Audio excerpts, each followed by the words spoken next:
Okay, class, welcome back. So now that we've touched on ventilation, we've touched on perfusion, it's time for us to talk about respiration. So how do we put it all together?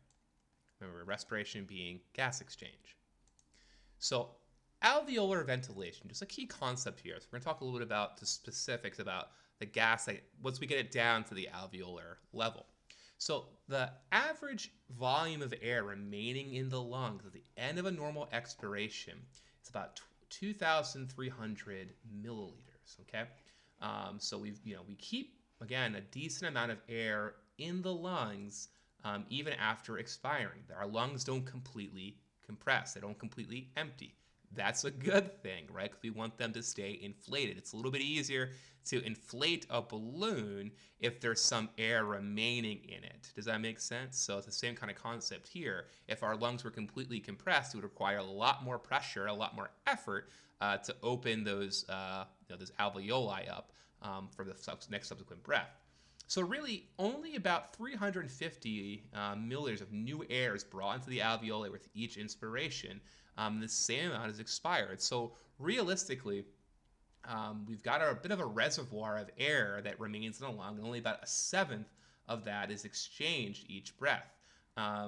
This is kind of important, right? Because this, slow exchange of breath allows for a few things. One, it prevents sudden fluctuations in gas concentrations, right? So we're able to keep gas exchange fairly consistent, even if perfusion, like maybe intermittent here and there, we don't go through these wide changes in the available gas that's there, right? We've got a lot left over even after we breathe out, and it's more than sufficient enough to exchange gases. This allows our pH, our blood gases, to stay consistent. It also allows us to have, a little bit of a wiggle room, right? Because we're not constantly breathing in, breathing out. There may be periods, for example, that we have a prolonged period when we're not breathing in, such as when we eat, or if we hold our breath, or if we swim underwater. We're not, breathing in, and breathing out new air per se, or we're not doing it super effectively. So it allows us to do those tasks while keeping gas concentration consistent. So the key point of this, again, we don't completely exchange all of the air in our alveoli each breath. We only exchange maybe about a seventh of that each breath. If we measured essentially the volume of gas to say if we filled our lungs completely, it would take about 16 breaths for us to exchange that initial volume, right? So we've got an incredible reserve, and this allows us to keep gas concentrations fairly consistent in the body, so we can have almost consistent or constant exchange of gas at the alveolar capillary level, which permits us to take periods of even brief apnea, like when we're eating or going underwater, where we're not breathing in or breathing out any new air, and prevents the alveoli from completely collapsing, right? Because we always keep a little bit of air, or quite a bit of air actually remaining in the alveoli, even after we breathe out. So, key concept here. So now when we start talking about diffusion capacities, right? So the average diffusion capacity for oxygen for a male under resting conditions is about 21 mils per min per Hg.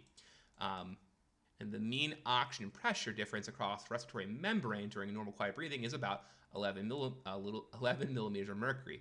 When we multiply these pressures by the diffusion capacity, it gives us a total of about 230 milliliters of oxygen that's diffusing through the respiratory membrane each minute, which is equal to the rate which resting body tissue uses oxygen. So our diffusion capacity of oxygen in our lungs meets our demand essentially that we have in the periphery. It's important to note that our diffusion capacity of carbon dioxide is about 20% of oxygen. And it's important to note that a lot of our ability to diffuse carbon dioxide has a lot more to do with affinities than wide pressure gradients. And we'll talk about more about what that even means in a bit. But just note that our diffusion coefficient of carbon dioxide is really good. Like, we're really good at diffusing and exchanging CO2, at the respiratory membrane and even at the cellular level, even despite the fact that the differences in PCO2 in the blood and that in the alveoli, right, the gas in the alveoli, isn't super high. but the diffusion capacity is so strong due to all the different coefficients and affinities we'll talk about in a bit. And I also, again, just want to talk about that ventilation perfusion ratio. Again, blood flow, again, in the lungs is pretty analogous to cardiac output. That's why we use Q. And again, it's going to be higher at the bases due to the impact of gravity and hydrostatic pressure. Ventilation tends to be a little bit higher at the bases. There's just more lung volume, and they're a little bit more compliant. So probably the most important thing, normal ventilation, so per minute, is about 4 liters per minute, okay? And normal perfusion for healthy individuals about 5 liters per minute. So normal VQ ratio for the whole lung, right, every segment included, is about 0.8, right?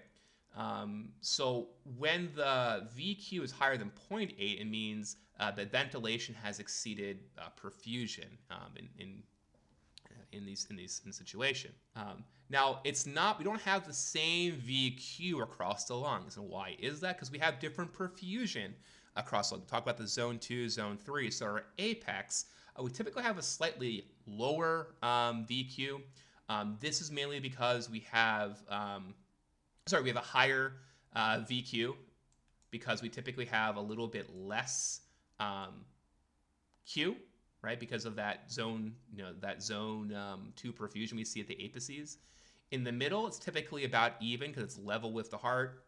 And at the base, we actually may have a little bit lower of a VQ ratio because typically the Q is a little bit higher, right? But it all evens out across the lung to be about 0.8 because we factor in kind of everything. Now, quite often when a pulmonologist is looking at how well the lungs perfusing, they'll look at different segments and see how they're perfusing overall. When we see again a VQ ratio of 0, that would indicate that that segment or region of the lung is not,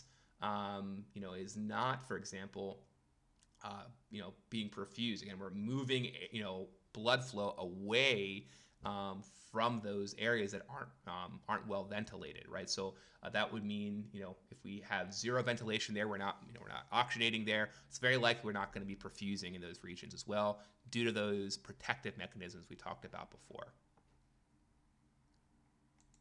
And again, this is an example. Now we're going to switch a little bit to respiration. Now that we talked about how we match ventilation to perfusion. Again, this is a kind of a zoomed in image showing, again, this really intimate connection between our capillaries and our alveolar wall. Very, very thin distance. And again, it's a great opportunity for us to exchange gas. And here's our little alveolar macrophages. Remember we talked about those. These are really important for keeping the lungs clean because we don't have those mucocilia escalators.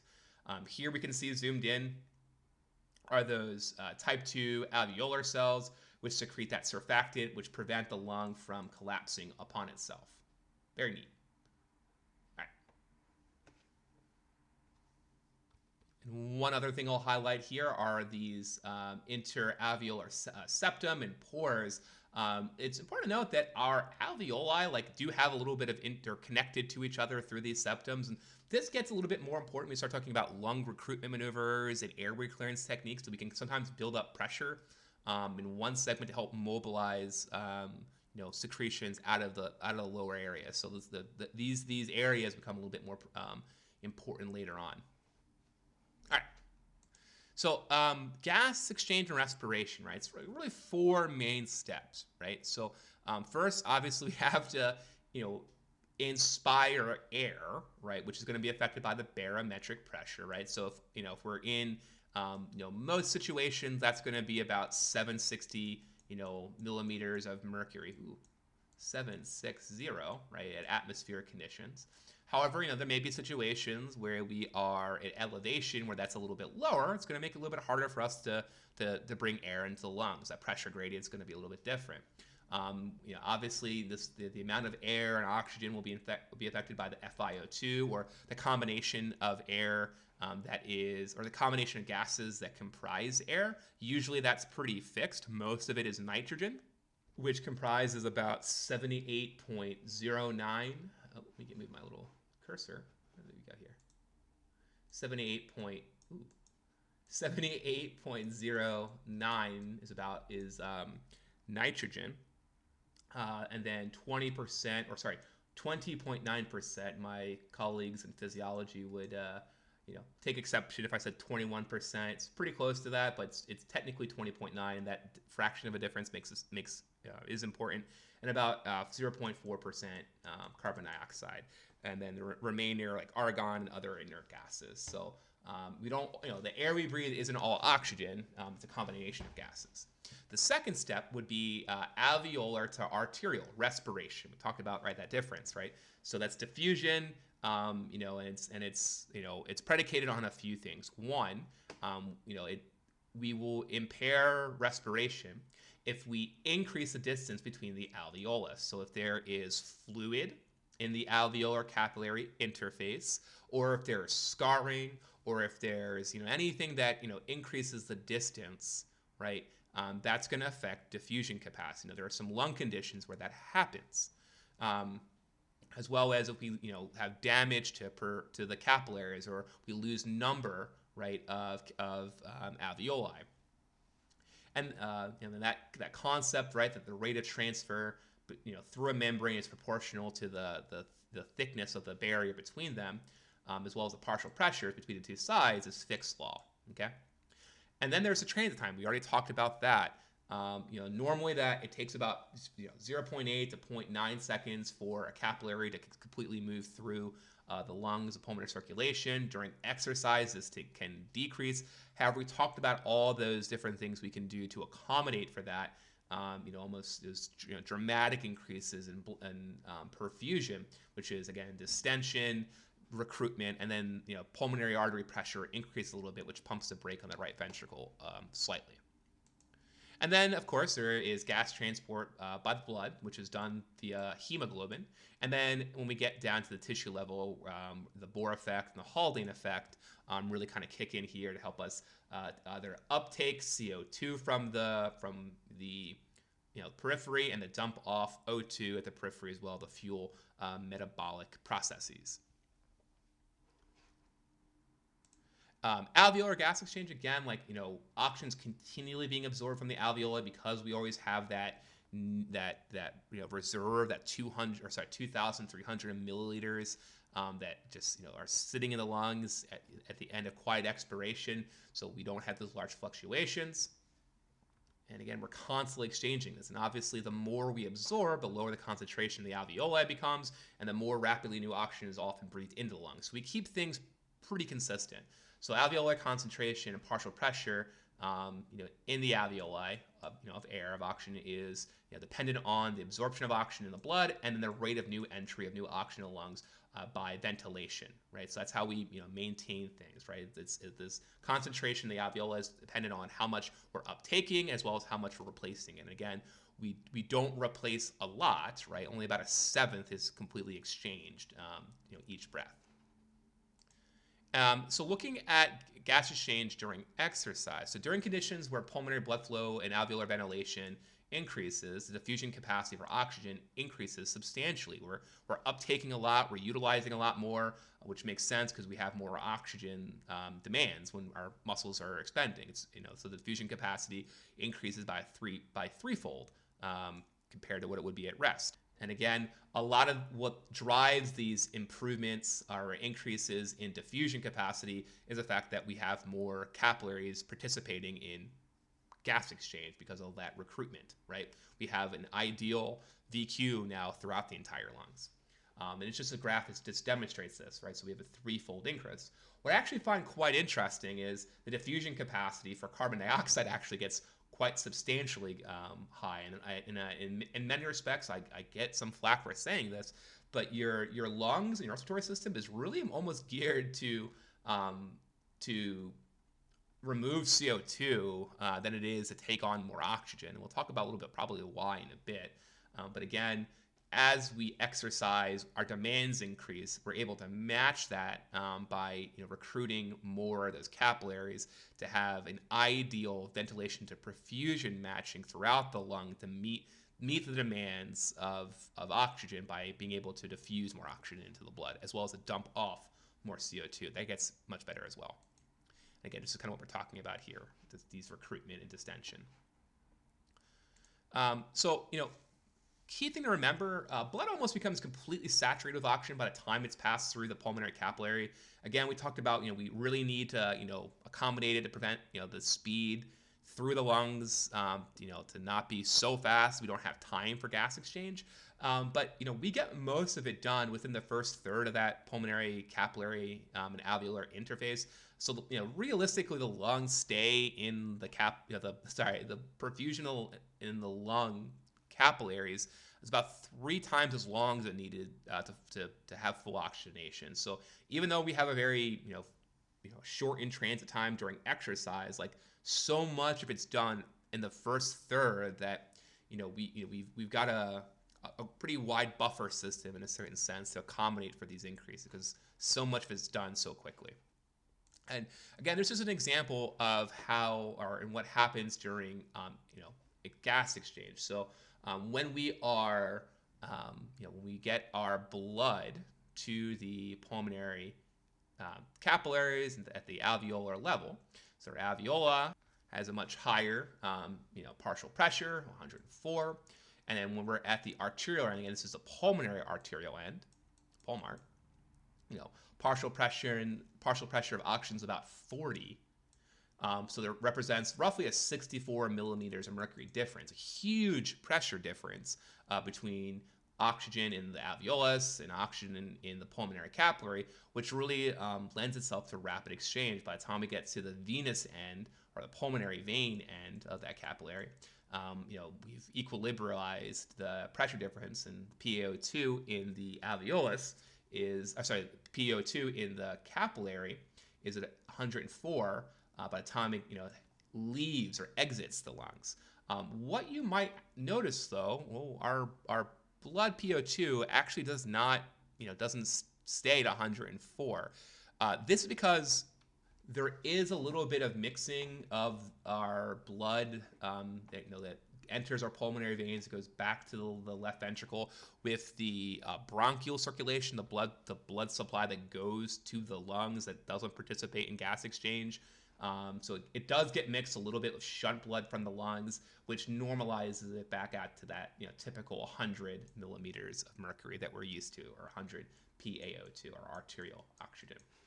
Now, with respect to oxygen transport at the tissue level, so when we finally get down to the tissue level, PaO2 in the capillaries is about 95-ish millimeters of mercury. And the interstitial fluid that surrounds our cells is about 40 millimeters of mercury. So again, similar to what happens in the lung, there's a tremendous initial pressure difference that causes oxygen to rapidly diffuse from the capillary end in the periphery to working tissue. So by the time we get to the venous end of the capillary at the tissue level, it's then equilibrized now back to 40 millimeters of mercury. We dump off a lot of oxygen.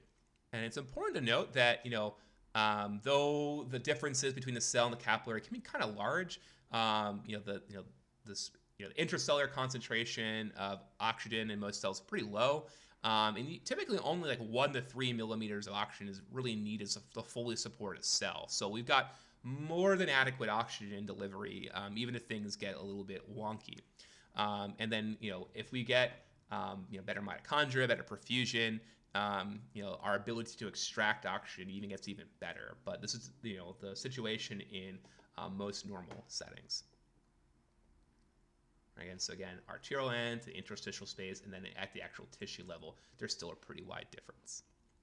In terms of CO2, carbon dioxide, again, can diffuse about 20 times as rapidly as oxygen. Therefore, we don't really need very wide pressure differences to effectively exchange carbon dioxide. Again, if we're looking at the alveolar capillary interface at the pulmonary arc, so again, P arc and PV, pulmonary vein, of this capillary, CO2 is 45, right?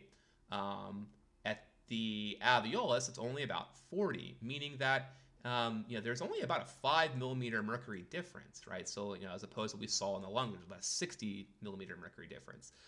What allows this is we have these really high affinities. I'm going to talk about some of the things that change this in a bit, but depending on the situation where we expose, the hemoglobin, which carry all of those gases, and other things bound to carbon dioxide, it allows us to dump off CO2 a lot more rapidly. And really the thing that kind of puts this all together would be the oxygen hemoglobin dissociation curve, right? So in situations where we have a higher temperature, more byproducts, deep T2-3 concentration, and a lower pH or increased H plus ions, hemoglobin's affinity for oxygen is decreased, so we're more able to dump off oxygen. You ask, well, what are some situations where this happens? It'll also happen at the tissue level when we're producing metabolic work. We typically have lower pH in those areas or higher amount of free hydrogen ions. We have a higher amount of carbon dioxide produced, and it's more warm, it's more byproducts. So that lends itself to dumping off oxygen more readily. Left shift would be the opposite. So anything that causes a decrease or in H or hydrogen ion concentrations, or an increase in pH, or a reduction in PCO2, or a reduction in temperature or byproducts, increases our affinity for holding on to oxygen. And we have our Haldane effect, which really more corresponds to CO2 transport. So when we have deoxygenated hemoglobin, so when we've dumped off all of that O2, for example, at the tissue level, our affinity for CO2 actually increases, right? So this lends itself nicely. So when we dump off O2, when our hemoglobin becomes deoxygenated, their affinity for taking on CO2 actually increases. So it allows us to take that CO2 back to the lungs to be exchanged and exhaled. And then when hemoglobin is, in areas where there's higher concentrations of O2, which occur at the lungs, CO2 more readily dissociates from hemoglobin in this deoxygenated state. So again, we have these two different factors that influence affinity to allow us to dump off O2, uptake CO2, to remove metabolic waste, as well as to uptake oxygen. Key thing I do want to note that when we're talking about oxygen concentration, we're really looking at this curve here, right? So normally PaO2 in the body falls between about 70 to 100 millimeters of mercury. At that partial pressure, the concentration or saturation of hemoglobin with oxygen, is at about 95 to 100%. Okay, most of it is bound to hemoglobin. Okay, very few of it is existing as just dissolved gas. A lot of it's bound to hemoglobin. Okay. However, when we start reducing the amount of free or partial pressure of oxygen, we start seeing the saturation of hemoglobin decreases. Why we're able to use pulse oximetry often to get a rough estimation of how well perfused and how well oxygenated our tissues are. Probably better to say how well oxygenated our tissues are. But they are slightly different things, PaO2 and hemoglobin saturation. Again, this is an example of that oxygen hemoglobin dissociation curve. If we look at PaO2 on this bottom, on the x-axis, draw it out here, PaO2.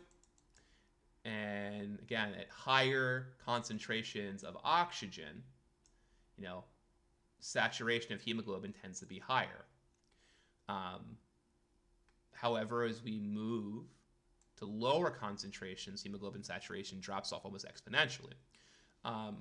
We were talking about right shift and left shift. So in situations where we have acidosis, even at the same PaO2, hemoglobin is less likely, or oxygen is less likely to be bound to hemoglobin. Its affinity drops. This is advantageous, right? So when we get to the tissue level, we can drop off O2 more easily, right? Oxygen is more likely to dissociate from hemoglobin in situations where there is a higher temperature, higher acidity, higher amount of byproducts which occur at the working tissue level. That means that oxygen is more readily able to dissociate from hemoglobin even at the same partial pressure. When we have the opposite, alkalosis or hypothermia or less byproducts, oxygen is more likely to stay bound, and even at a lower concentration. Okay. This graph also demonstrates that when we start dipping below 55 millimeters of mercury, we start having serious problems, right, with our ability for hemoglobin to stay bound. So again, that's why we try to keep PaO2 roughly around this roughly around that value.